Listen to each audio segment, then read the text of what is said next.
जनक के जीवन में एक अपूर्व प्रसंग है। भूमि से प्राप्त सीता और सीता के आसपास जन्मी रामलीला का। कृपा करके रामलीला को आज हमें समझाएं।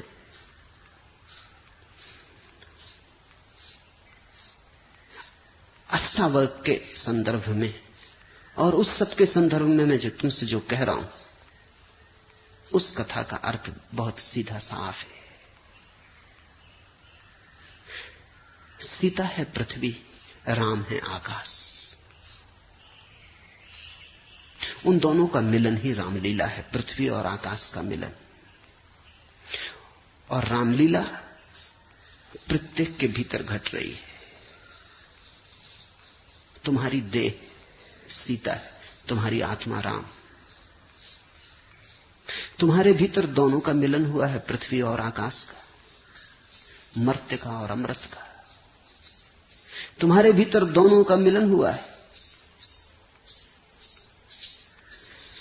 और उस सब में जो भी घट रहा है सभी रामलीला है।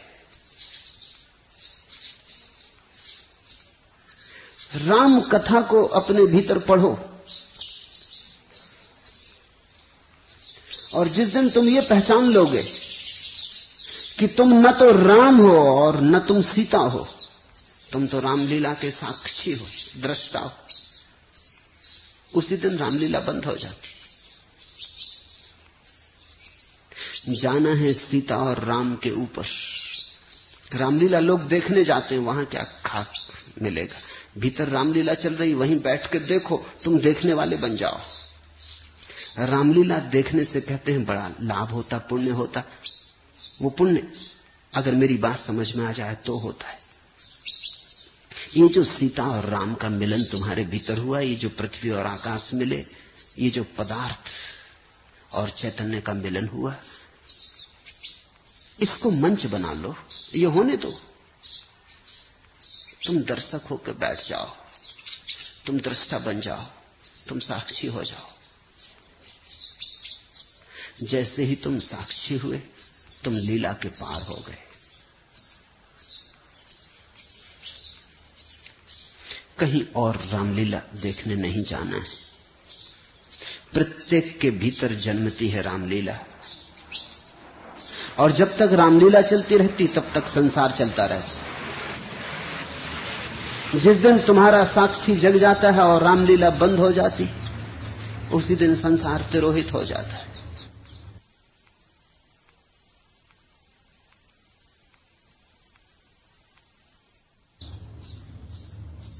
बहुत दिन देख ली रामलीला, लेकिन जिस ढंग से देखी उसमें थोड़ी भूल है। वो भूल ऐसी है कि तुम रामलीला देखते देखते ये भूल ही जाते हो कि तुम दृष्टा हो। ये भी रोज होता है। तुम फिल्म देखने जाते हो, तुम भूल जाते हो कि तुम देखने वाले हो। तुम फिल्म का अंग बन जाते हो। जब पहली दफा 3 डायमेंशनल फिल्म बनी और लंदन में दिखाई गई,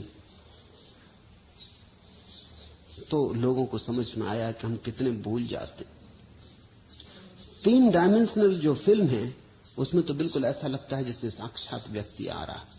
एक घुड़सवार घोड़े पर दौड़ता है, एक भाला लिए आता है, और ठीक आगे पर्दे पर वो भाला फेंकता है। पूरा हाल झुक गया, आधा इस तरफ आधा उस तरफ, भाले से बचने के लिए।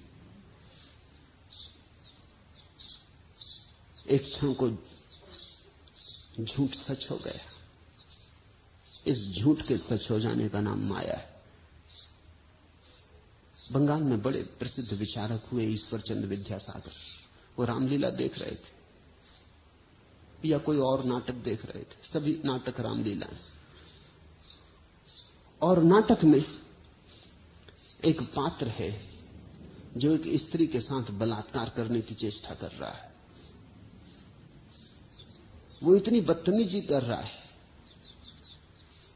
और वो इतनी कठोरता कर रहा है कि ईश्वरचंद्र विद्यासागर जो सामने ही बैठे थे पंक्ति में, भूल गए कि ये नाटक। निकाल लिया जूता और चढ़ गए मंच पर, लगे पीटने उस अभिनेता को। अभिनेता ने ज्यादा होशियारी की, वो हंसने लगा। उसने जूता पुरस्कार की तरह लेके अपनी छाती से लगा लिया। माइक पर खड़े होकर उसने कहा कि धन्य मेरे भाग, मैंने तो कभी सोचा नहीं था कि मैं इतना कुशल अभिनेता हो सकता हूं कि ईश्वरचंद्र विद्यासागर धोखा खा जाएं। ऐसे ज्ञानी धोखा खा गए। तो इस जूते को लौटाऊंगा नहीं, ये तो मेरा पुरस्कार हो गया, इसको तो अब याददाश्त के लिए रखूंगा। और बहुत प्रमाण पत्र मुझे मिले हैं, मेडल मिले हैं, मगर इससे बड़ा कोई भी नहीं मिला। ईश्वरचंद्र बड़े सकुचाए जैसी होश आया कि मैं कर क्या बैठे। ईश्वरचंद्र जैसा बुद्धिमान आदमी खो गया नाटक में। सभी बुद्धिमान ऐसे ही खो गए। जब तुम देखते हो नाटक को तो तुम भूल ही जाते हो कि तुम दृष्टा हो।